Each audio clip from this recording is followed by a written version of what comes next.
그 기도로 목요일부터 토요일까지 그 그린 레이크에서 우리 그 목회자와 와이프 컨퍼런스에 잘 다녀왔습니다. 잘 다녀왔는데 그 주제가 콜링이었어요. 콜링. 그러니까 여러분의 그 부르심, 그 어떤 부르심이 뭔가 해가지고 그 목사님의 그 말씀이 참 좋았습니다. 그런데 그 목사님께서 말씀 막 이렇게 전하시는 도중에 전화벨이 확 울리더라고요. 그래가지고 야 이것도 콜링이구나 그분이 그러시더라고요. 근데 저도 저의 콜링이 뭔가 이렇게 그때 한번 이렇게 생각을 해봤습니다. 그런데 제가 2016년도 그때가 6월달에 여기 노장로님께서 전화가 왔습니다. 그래가지고 여기 목사가 없어요. 그래가지고 저도 그 콜링을 받고 여기 라크로스에 오게 됐는데 벌써 이제 8년째가 이게 되어가고 있습니다. 그래서 제가 이게 하나님의 이게 부르심 속에서 제가 여기 이렇게 오게 됐구나 이제 그런 것을 이렇게 한번 생각하고 제 친구 목사님들과 또 이렇게 함께 이렇게 서로 콜링이 무엇인가 이렇게 나누는 시간을 가졌습니다. 예, 오늘 말씀의 그 배경은 그 베들레헴입니다. 우리 본문 말씀을 잘 읽다시피 베들레헴인데 이 베들레헴에 대한 그 예언이 이제 그 미가서 5장 2절에 나왔습니다. 그래서 먼저 그 베들레헴 우리 예언에 대한 그 미가서 5장 2절 말씀을 제가 한번 읽어드리겠습니다. 베들레헴 에브라다야 너는 유다 족속 중에 작을지라도 이스라엘을 다스릴 자가 내게서 내게로 나올 것이라 그의 근본은 상고의 태초에니라. 오늘 말씀의 배경은 말씀드렸다시피 그 베들레헴 근방에서 일어난 일입니다. 이곳에서 라헬이 아기를 낳다가 죽음을 맞이하게 됩니다. 아마도 야곱에게는 다시는 이곳을 방문하고 싶지 않은 슬픔의 장소였을 것입니다. 그러나 하나님께서는 바로 이 슬픔의 장소에서 예수 그리스도를 태어나게 하심으로 베들레헴이 인간의 상처와 슬픔을 치유하는 기쁜 소식을 전하는 장소가 되었습니다. 오늘 말씀을 통해서 인간의 고통의 문제를 하나님 안에서 해결받는 시간 되시기를 기도합니다. 창세기 35장 16절을 보십시오. 그들이 베델에서 발행하여 에브라스에 이르기까지 얼마 길을 격한 곳에서 라헬이 임산하여 심히 신고하더니, 그러니까 야곱은 고향 그 헤브론 땅을 향하여 베델에서 출발하였습니다. 그리고 에브랏이라는 그 마을 약 2km를 못 미쳐서 라헬이 그 아기 출산으로 인해서 굉장히 심한 고통을 겪게 됩니다. 이때 라헬의 나이가 약 한 50세 정도가 한 40대 후반에서 50대 정도로 우리가 추정할 수가 있겠죠. 왜냐하면 그 야곱의 그 여정이 30년이라는 여정을 바단 아람에서부터 돌아오는 시간이 30년 정도 걸렸기 때문에 약 그렇게 추정할 수가 있습니다. 조금만 더 가면 그 에브랏 그 마을이 나오는데 거기에도 갈 수 없을 정도로 이 고통이 굉장히 심했던 것입니다. 이 에브랏이라는 그 마을은 그 베들레헴의 그 옛날 이름입니다. 그러니까 그 베들레헴이 바로 에브랏입니다. 그러면 우리가 이런 그 여인의 그 산통 이런 것은 정말 어떻게 시작되었는가 우리가 성경을 한번 보겠습니다. 창세기 3장 16절을 보겠습니다. 또 여자에게 이르시되 내가 네게 잉태하는 고통을 크게 더하리니 내가 수고하고 자식을 낳을 것이며 너는 남편을 사모하고 남편은 너를 다스릴 것이니라 하시고, 그러니까 이 여인이 그 아기를 낳을 때 그 겪는 그 고통은 성경에서는 형벌이라고 얘기를 하고 있습니다. 그러니까 왜 이런 형벌이 여자한테 주어졌냐면 죄를 짓는데 여자가 먼저 앞장섰기 때문입니다. 그러니까 먼저 그 사탄의 그 꾀임에 먼저 넘어간 사람이 바로 여자였기 때문에 이런 그 잉태하는 고통이 주어졌다고 성경은 지금 말하고 있어요. 그러나 이런 하와의 정말 잘못된 전철을 밟지 않으려면 어떻게 해야 되겠습니까? 디모데 전서 2장 14절과 15절은 말씀하고 있습니다. 아담이 꾀임을 보지 아니하고 여자가 꾀임을 보아 죄에 빠졌음이니라. 그러나 여자들이 만일 정절로서 믿음과 사랑과 거룩함에 거하면 그 해산함으로 구원을 얻으리라. 그러니까 이 말씀에 대해서 켈빈 신학자는 어떻게 주석을 했냐면, 해산의 고통은 범죄의 형벌이므로 이를 치름으로 하나님의 뜻에 복종하고 구원의 근거가 된다, 이렇게 말씀을 하였습니다. 즉 여자가 정말 믿음과 사랑과 거룩함 그리고 정절, 예의 바름에 거하면 도리어 구원의 근거가 된다고 이렇게 말씀을 하신 것입니다. 사도 바울이 이렇게 말씀하신 거죠. 즉 믿음의 그 여인이 그 아기를 낳는 게 도리어 이제 이게 아름답다라고 이렇게 표현을 한 거죠. 창세기 35장 17절을 보겠습니다. 그가 난산할 즈음에 산파가 그에게 이르되 두려워 말라, 지금 그대가 또 등남하느니라. 그러니까 라헬이 정말 그 아기를 막 지금 굉장히 지금 최악의 그 상태가 되자 그 산모가 라헬에게 두려워 말라, 또 아들이 태어나, 이렇게 이제 그 라헬을 이제 격려한 것입니다. 그러나 이 아들이 태어나는 순간에 라헬은 거의 이렇게 죽어가고 있었습니다. 모든 그 임산부가 아기를 낳다가 이렇게 죽는 것은 아닙니다. 그런데 라헬은 아마도 그 순간에 이러한 말씀이 기억났을 것입니다. 창세기 30장 1절 말씀입니다. 라헬이 자기가 야곱에게 아들을 낳지 못함을 보고 그 형을 투기하여 야곱에게 이르되 나로 자식을 낳게 하라, 그렇지 아니하면 내가 죽겠노라. 그러니까 라헬은 처음에 자기가 아기를 낳지 못하자 그 언니 레아가 아기를 많이 낳는 것에 그 시기심이 생겨가지고 자기 남편의 그 사랑을 의심을 했습니다. 그래서 라헬은 자기가 사실 자기한테 자기 몸에 문제가 있어가지고 아기를 못 낳는 건데 야곱의 문제가 있는 거로 이렇게 생각을 한 거죠. 그래서 나한테 아기를 낳게 하지 않으면 내가 죽겠다, 이렇게 야곱한테 협박을 한 것입니다. 야곱한테 협박을 한 거예요. 그러니까 자기 아들과 자기 생명을 이렇게 자기 생명과 그 아들을 이렇게 바꿀 정도로 아주 그냥 이 라헬이 그 아기에 대한 그 집착이 굉장히 강했던 것입니다. 그런데 그 말이 지금 이렇게 현실로 지금 이루어지고 있는 것입니다. 그러므로 저는 이제 이러한 사건을 통해서 정말 우리가 정말 말을 조심해야 되겠다.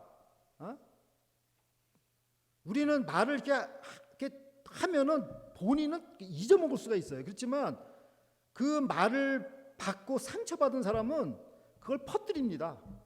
저 사람이 나 이렇게 상처 줬어요. 저 사람이, 그 말이 forever로 가는 거예요. 그게 어디까지 가겠습니까? 하나님께까지 들리겠죠. 그래서 우리가 정말 이 남한테 상처내는 말을 만약 입 밖으로 나간다면 정말 우리가 진심으로 정말 회개하고 정말 말을 정말 조심해야 하는 것입니다. 창세기 35장 18절을 보십시오. 그가 죽기에 임하여 그 혼이 떠나려 할 때 아들의 이름은 베논이라 불렀으나 그 아비가 그를 베냐민이라 불렀더라. 그러니까 라헬은 그 죽으면서 그 혼신의 힘으로 얼마나 아프겠어요. 마지막 죽는 순간에 자기 아들을 보며 베논이라고 이렇게 부른 것입니다. 벤이라는 말은 히브리 말로 아들이란 뜻이고 온이라는 말은 슬픔이라는 뜻입니다. 그러니까 본인이 얼마나 아팠으면은 내 슬픔의 아들 벤온이라고 이렇게 이름을 붙인 겁니다. 주로 여자들이 이스라엘에서는 이름을 붙이는 것 같아요. 자녀들을. 그런데 이 이름을 들으면 우리는 누가 생각이 납니까? 바로 예수 그리스도의 그 모습이 생각이 납니다. 우리 이사야서 53장 3절 말씀을 잠깐 보겠습니다. 그는 멸시를 받아서 사람에게 실어 버린 바 되었으며 간고를 많이 겪었으며 질고를 아는 자라. 마치 사람들에게 얼굴을 가리우고 보지 않음을 받은 자 같아서 멸시를 당하였고 우리도 그를 귀히 여기지 아니하였도다. 이사야서의 그 예수님에 대한 예언인데, 예수님은 한마디로 The Man of Suffering, 슬픔의 사람으로 이렇게 예언이 돼 있습니다. 예수님은 인간의 죄를 대신 지심으로 슬픔의 아들이 되셨습니다. 이것은 정말 굉장히 획기적인 말씀이죠. 왜냐하면 우리들은 보통 생각할 때 누가 고난을 당하면 너 죄 때문이야. 우리는 보통 그렇게 생각을 많이 합니다. 그걸 유식한 말로 신명기적인 사관이라고 하죠. 누가 이렇게 벌 받으면 너 죄 때문에 그런 거야 이렇게 얘기하는데, 이 이사야서의 이 말씀 또 욥기서의 말씀은 의인도 고난을 받는다라는 것을 가르쳐주는 그런 말씀입니다.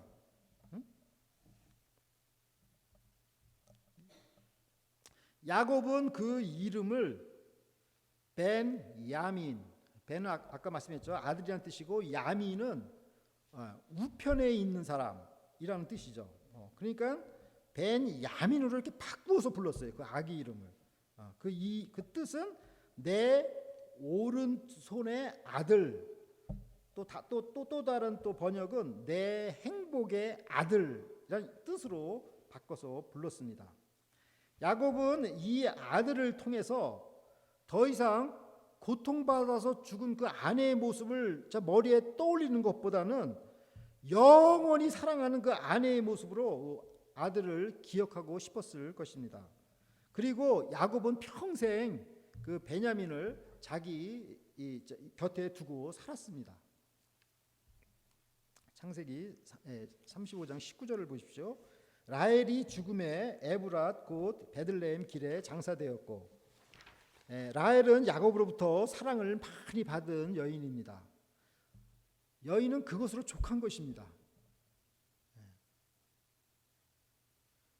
사랑은 받아들이는 것이지 없는 사랑까지 억지로 빼앗는 것은 아닙니다. 하나님께서는 독생자를 우리에게 주시기까지 사랑하셨습니다. 이 하나님의 사랑을 의심 없이 그대로 받아들이는 것이 중요합니다. 이거 말고 이거 주세요, 저거 주세요, 뭐 자꾸 이렇게 다른 것에 이렇게 집착을 한다면은 그것 또한 우상이라고 볼 수가 있습니다. 창세기 35장 20절을 보십시오. 야곱이 라헬의 묘에 비를 세웠더니 지금까지 라헬의 묘비라 일컫더라.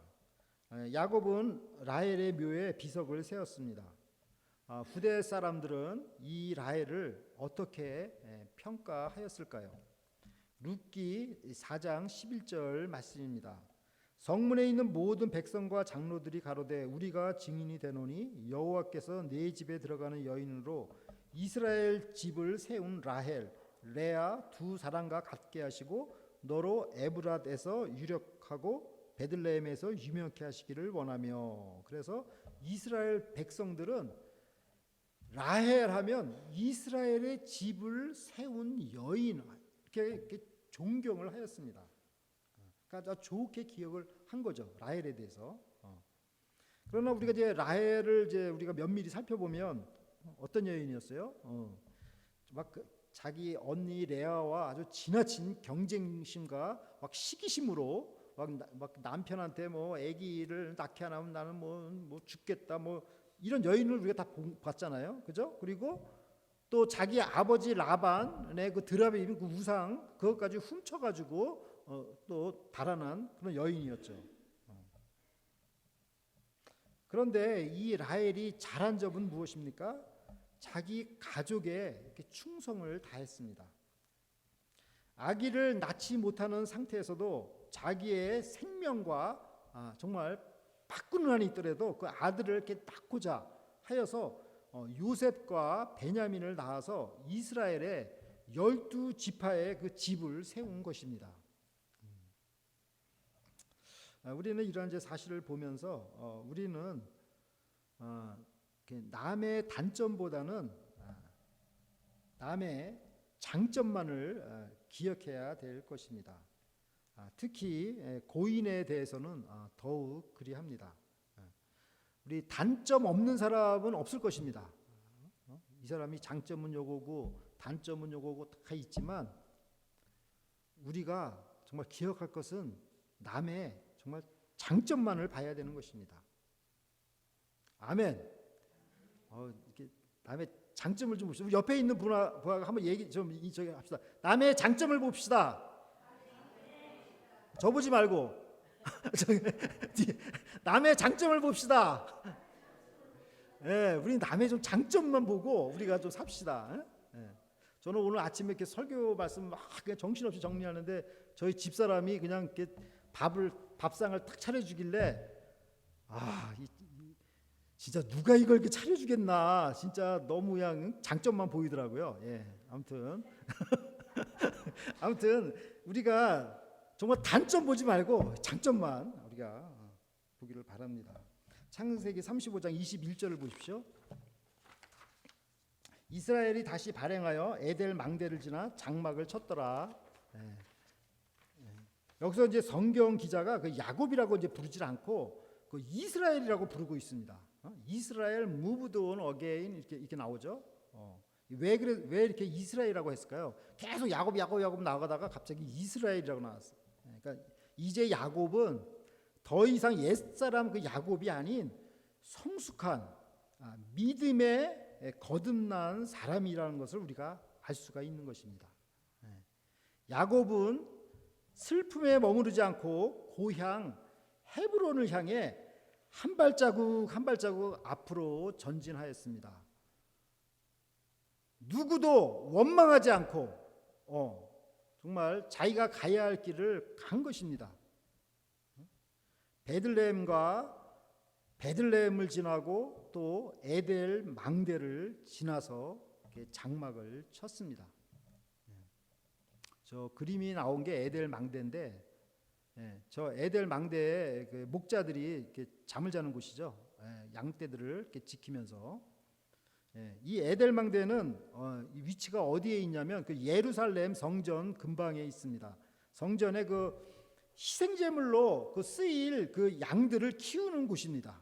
그래서 그 예수님의 그 탄생 소식을 처음 들은 그 들판의 목자들이 바로 이 에델 망대에서 그 양을 치다가 천사들의 그 성탄 소식을 듣게 된 것입니다. 그러므로 이 베들레헴 이 장소는 예수 그리스도의 탄생 장소여서 우리가 특별한 의미가 있습니다. 인간은 죄로 인해 슬픔을 안고 태어납니다. 로마서 6장 23절 말씀입니다. 죄의 싹은 사망이요 하나님의 은사는 예수 그리스도 우리 주 안에 있는 영생이니라. 아멘. 이 말씀이 바로 복음의 말씀입니다. 아담 안에서 누구나 슬픔의 아들 벤오니로 태어납니다. 그러나 그리스도 예수 안에서 나의 의로운 아들 벤야민으로 다시 태어나는 것입니다. 이것이 거듭난 인생입니다. 인생은 반드시 거듭나야 합니다. 예수 그리스도 안에서 다시 태어나야 합니다. 아멘. 야곱은 고향 땅 헤브론을 향하여 꿋꿋하게 한 걸음 앞으로 나아갔습니다. 어려운 혹한 시련 속에서 야곱이 아들의 이름을 베냐민으로 바꿔 부르며 앞으로 나아간 것을 통해서 볼 때 어찌 야곱에게 정말 부활의 믿음이 없다라고 우리가 말할 수 있겠습니까? 고통이 없으면 얻는 것도 없고 십자가가 없으면 부활도 없는 것입니다. 이단 종교들은 예수님의 십자가를 부인함으로 부활도 부인하는 것입니다. 그리스도인들이 부활을 믿는다면 십자가 고난을 감당해야 하는 것입니다. 예. 십자가가 없는 믿음은 가짜 믿음입니다. 예.